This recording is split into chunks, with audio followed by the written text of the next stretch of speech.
BPL আমাদের বাংলাদেশের জনপ্রিয় খেলা। যদিও ক্রিকেট বাংলাদেশে বেশি জনপ্রিয়, সেই প্রেক্ষিতে প্রতি বছরই বিপিএল মানে ঘরোয়া লীগ আয়োজন করে থাকে বিসিবি। সেই প্রেক্ষিতে বিভিন্ন দলের বা বিভিন্ন বিভাগীয় দল হয়, যেমন এবার 7টি দলে খেলতেছে। তো সেই দলের মাঝে দুর্বার রাজশাহী তারা নতুন ভাবে জয়েন হয়েছে বিপিএলে। দেন তাদের যে সমস্যাটা হচ্ছে যে টিমের সাথে প্লেয়ারদের সাথে মালিক পক্ষের একটা ঝামেলা সৃষ্টি হয়েছে।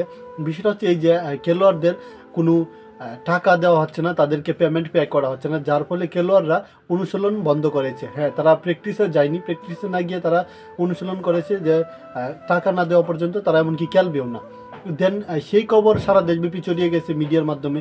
দেন তারপরে বিসিবি সভাপতি সেই জায়গায় যায়, চট্টগ্রাম হোটেলে যায়, সেই জায়গায় যায় খেলোয়াড়দের সাথে, এমনকি টিম মালিক মানে মালিকদের সাথেও কথা বলার চেষ্টা করে বা কথা বলবে বিসিবি ওই জায়গায়।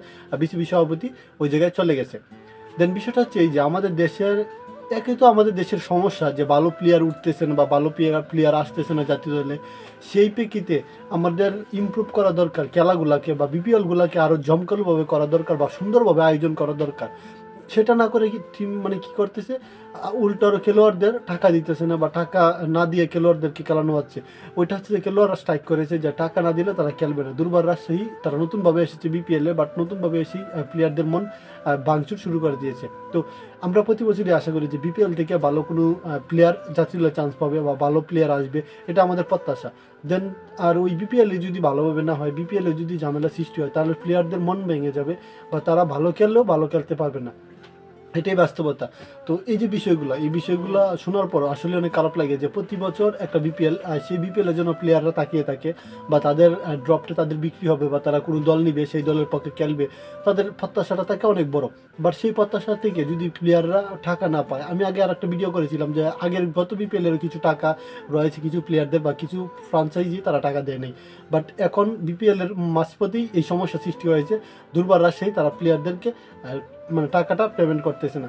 তো যার ফলে প্লেয়াররা অনুশীলনে যায়নি বা তারা স্ট্রাইক করেছে যে টাকা না দেওয়া পর্যন্ত যাবে না। আর তাড়াহুড়ো করে বিসিবি সভাপতি সেই জায়গায় যায় চট্টগ্রামে মালিক পক্ষ এবং কি খেলোয়াড়দের সাথে কথা বলার জন্য।